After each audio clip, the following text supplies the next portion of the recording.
কি সুন্দর ফুল ফুটেছে আমাদের স্কুলে। ওই দিকটা ডালিয়া ফুটবে। সুপ্রভাত বন্ধুরা, পরের দিন সকালবেলা মালপোয়া করতে বসেছি। দেখো কি কি নিয়েছি, চিনি, গুড়, ময়দা আর সুজি পরিমাণ মতো নিয়েছি, মানে ময়দাটা একটু বেশি, ডাবল। এইবারে দেখো দুধ দিয়ে দিচ্ছি, দুধ দিয়ে পুরো ব্যাটারটাকে আমি ভালো করে মেখে নেব। এই গুড়টা দেওয়ার জন্য না একটা দারুণ টেস্ট হবে, আর চালের গুঁড়ো দেওয়ার জন্য একদম স্পেশালি মেড ফর উইন্টার হয়ে যাবে। তো দেখো ভালো করে গুড়টাকে আমি প্রথমে এইভাবে, দেখো নরম গুড়টা, একটুখানি চাপ দিলেই ভেঙে যাচ্ছে। ভালো করে আমি ব্যাটারটা তৈরি করে নিয়ে দেখাচ্ছি যে কেমন হবে ব্যাটারটা। ব্যাটারটা কিন্তু খুব স্মুথ হবে, মানে যখন দুধটা বেশি করে অ্যাড করার পর ফ্যাটাবো আর কি যাকে বলে, তারপরে কিন্তু একদম স্মুথ ব্যাটার হয়ে গেছে। এইবারে আমি কড়াই বসিয়ে দিয়েছি, এর মধ্যে তেল গরম হওয়ার পর একটা একটা করে দেবো এবং ভেজে নেব।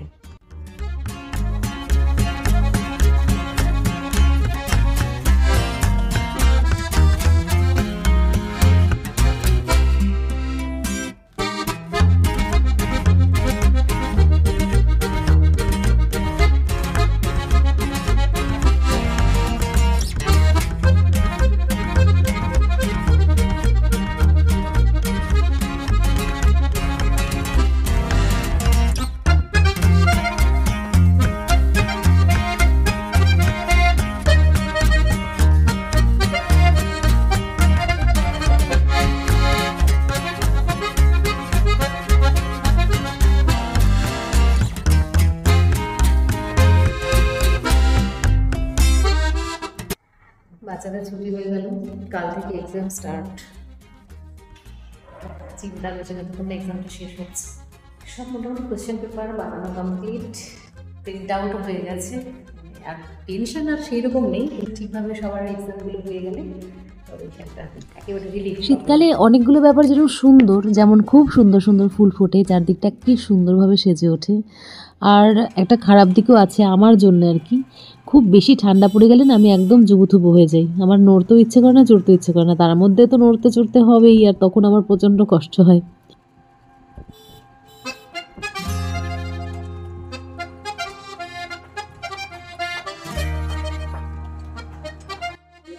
ফেরার পথে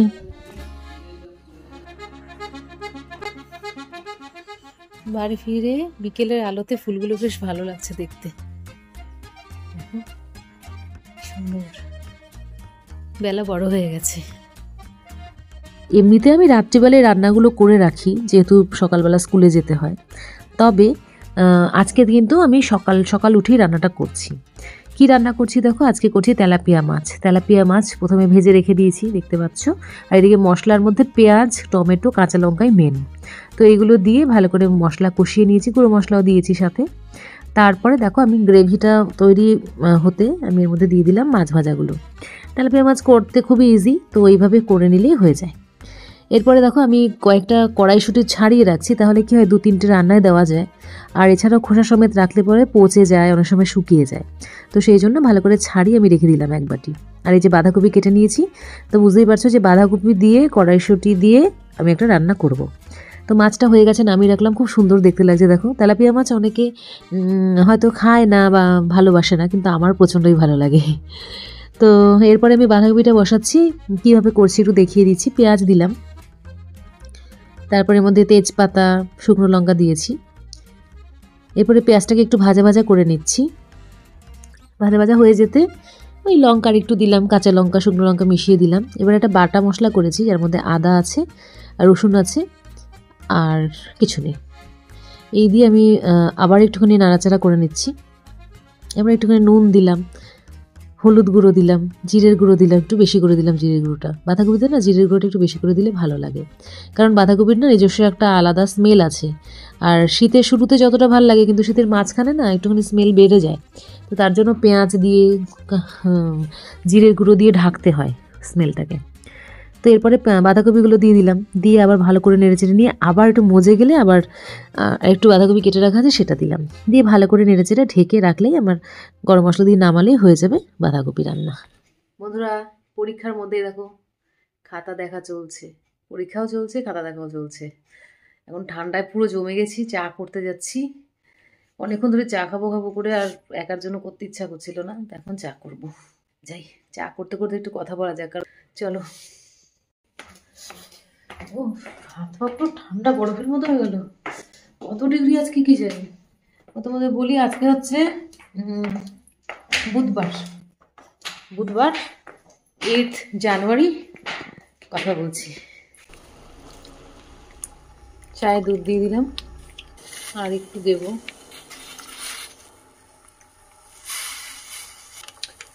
দুধ কম দিলে চা ভালো লাগে না খেতে। ফুটিয়ে নামাবো।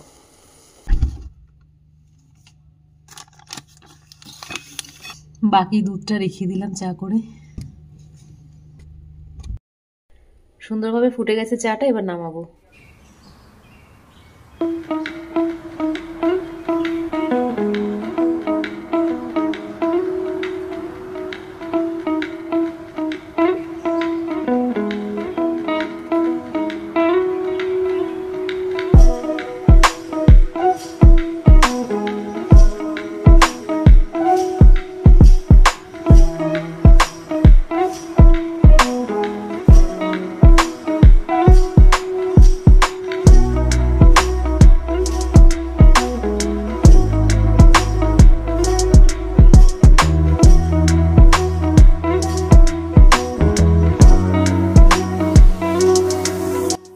একটু আগে যখন ছিলাম এই বেডরুম থেকে ভিডিও করছিলাম, তখন দেখিয়েছিলে যে বিছানায় চাদর বেছানো নেই। তো চাটা খেয়ে এসে এবার ফার্স্ট কাজ সেটাই করব, বেডে একটা চাদর বেছাবো।